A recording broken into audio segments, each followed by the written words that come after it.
भगवान श्रीराम और खरदूषण के युद्ध के विषय में तो हम सभी जानते हैं।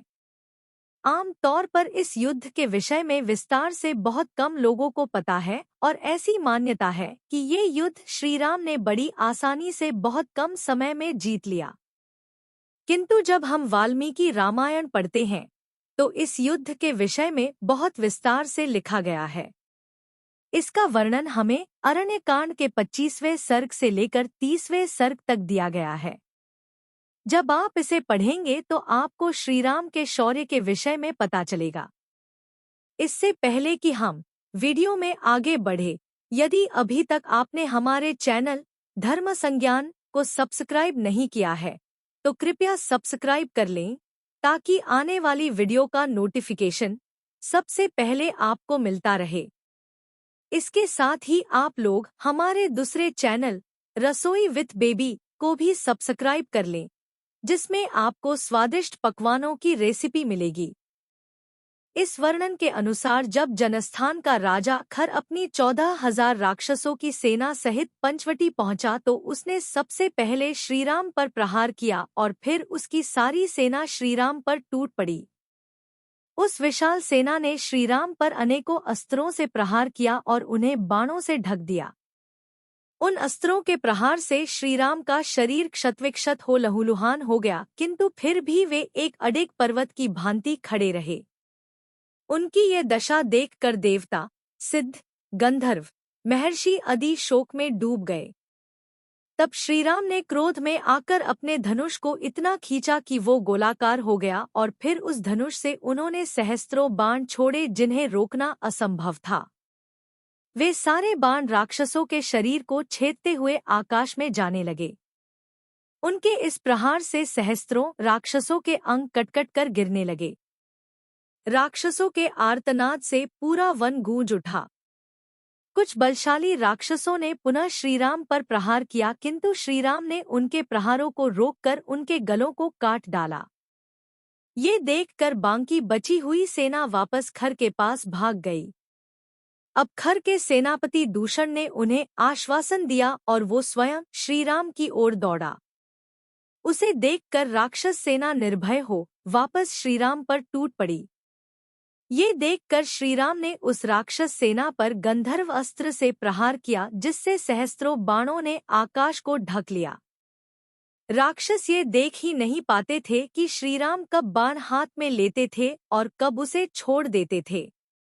इस प्रकार श्रीराम के हाथों मरे हुए असंख्य राक्षसों के शवों से वो भूमि पट गई।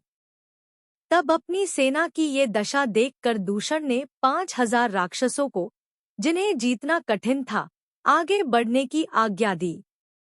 उन्होंने चारों ओर से श्रीराम पर एक साथ आक्रमण किया, किंतु श्रीराम ने उन सभी अस्त्रों, वृक्षों और शिलाओं को अपने बाणों से रोक दिया। फिर उन्होंने अपने बाणों से उन राक्षसों को मारना आरंभ किया। ये देखकर अब खुद दूषण ने श्रीराम को अपने वज्र के समान बाणों से रोका। इससे कुपित होकर श्रीराम ने क्षुर नामक बाण से दूषण के विशाल धनुष को काट डाला, 4 बाण से उसके रथ के चारों अश्वों को मार डाला, अर्धचंद्राकार बाण चलाकर उसके सारथी का भी वध कर दिया और 3 बाण दूषण के वक्ष पर मारे। उनके प्रहारों से व्यथित होकर दूषण ने एक परिघ हाथ में लिया जो देवताओं को भी कुचल सकता था। उस भीषण परिघ को लेकर दूषण ने श्रीराम पर आक्रमण कर दिया। तब श्रीराम ने 2 बाणों से दूषण की दोनों भुजाएं काट डाली, जिससे दूषण पृथ्वी पर गिर पड़ा। दूषण के मरने पर उसके 3 सेनापति महाकपाल, स्थूलाक्ष और प्रमाथि ने एक साथ श्रीराम पर आक्रमण किया। महाकपाल ने शूल से, स्थूलाक्ष ने पट्टिश से और प्रमाथि ने फरसे से श्रीराम पर वार किया। तब श्रीराम ने अपने बाणों से महाकपाल का सर उड़ा दिया, प्रमाथि को असंख्य बाणों से मथ दिया और स्थूलाक्ष की आंखों को बाणों से भर दिया। इससे तीनों राक्षस एक साथ मृत्यु को प्राप्त हुए। फिर श्रीराम ने दूषण के 5,000 राक्षसों को उतने ही बाण चलाकर यमलोक पहुंचा दिया। जब खर ने सुना कि दूषण और उसकी सेना का वध हो चुका है तो उसने अपनी बची हुए सेना को श्रीराम का वध करने की आज्ञा दी। तब खर के 12 सेनापति जिनके नाम थे शेनगामी, पृथुग्रीव, शत्रुयज्ञ, विहंगम, दुर्जय, करवीराक्ष, पुरुष, कालकारमुख, हेम्माली, महामाली, सर्पास्य और रुधिराशन, उन्होंने एक साथ अपनी अपनी सेना के साथ श्रीराम पर आक्रमण किया। किंतु श्रीराम ने करणी नाम के 100 बाणों से 100 राक्षसों का और 1000 बाणों से सहस्त्र राक्षसों का संहार कर दिया। इस प्रकार श्रीराम ने अकेले और पैदल ही 14,000 राक्षसों का नाश कर दिया। अब उस सेना में केवल खर और त्रिशिरा, ये 2 राक्षस ही बचे थे। तब त्रिशिरा ने खर से श्रीराम से युद्ध करने की आज्ञा मांगी। खर ने उसे आज्ञा दी और फिर वो श्रीराम से युद्ध करने आया। उसने 3 बाणों से श्रीराम के ललाट पर प्रहार किया। इससे क्रोधित होकर श्रीराम ने त्रिशिरा की छाती में 14 बाण मारे।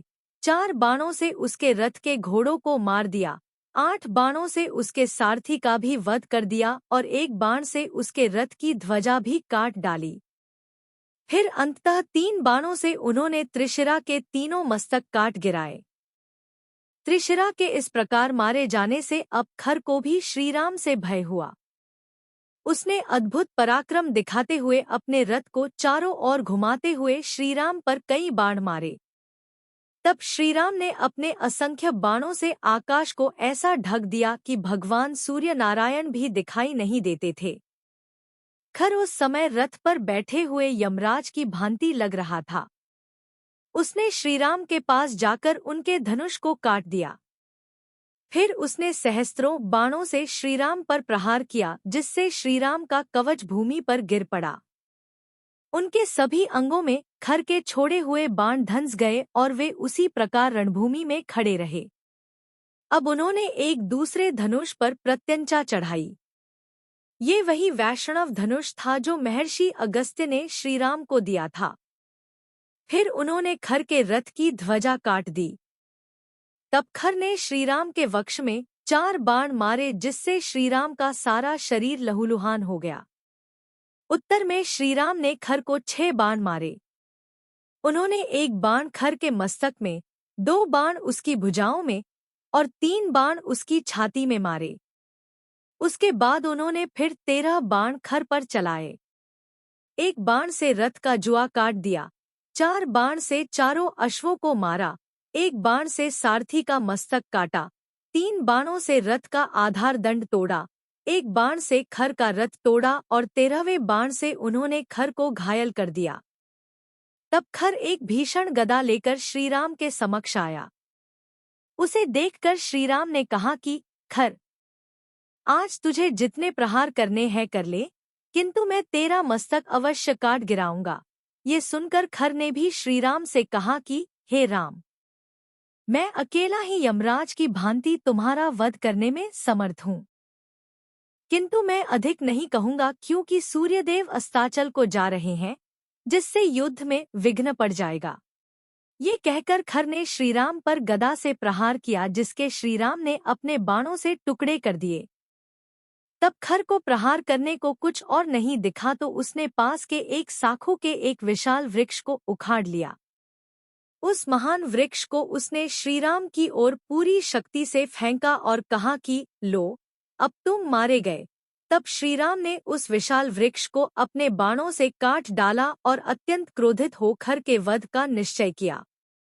श्रीराम का सारा शरीर पसीने से भर गया और आंखें क्रोध से रक्तिम हो गईं।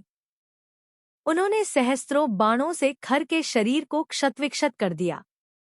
खर के सारे शरीर से रक्त की धारा बहने लगी, किंतु फिर भी वो बड़े वेग से श्रीराम की ओर दौड़ा।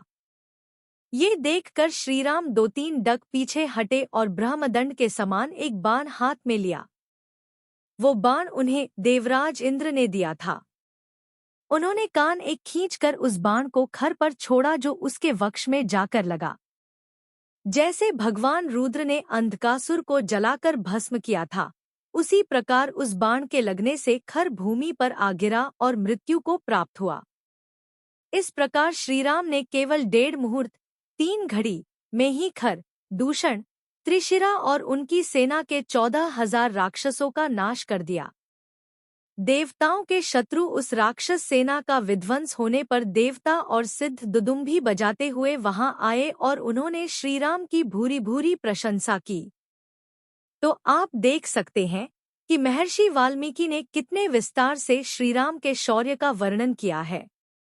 गोस्वामी तुलसीदास ने मानस में इस युद्ध को थोड़ा चमत्कारी बनाया है। उन्होंने लिखा है कि श्रीराम ने उन 14,000 राक्षसों पर सम्मोहनास्त्र का प्रयोग किया जिससे वे सभी आपस में ही लड़कर मर गए। इससे श्रीराम ने बड़ी आसानी से पूरी सेना का विध्वंस कर दिया। किंतु मूल वाल्मीकि रामायण में महर्षि वाल्मीकि ने ये बताया है कि किस प्रकार श्रीराम ने अपने श्रम और प्रकाराम से सभी राक्षसों का नाश किया। यही नहीं, इसमें हमें खर के भी अद्भुत पराक्रम के बारे में पता चलता है। यदि आपको यह वीडियो पसंद आई हो तो कृपया कमेंट करें, लाइक करें और साथ ही वीडियो को आगे शेयर भी करें। इसके साथ ही आप लोग हमारे दूसरे चैनल रसोई विथ बेबी को भी सब्सक्राइब कर लें, जिसमें आपको स्वादिष्ट पकवानों की रेसिपी मिलेगी।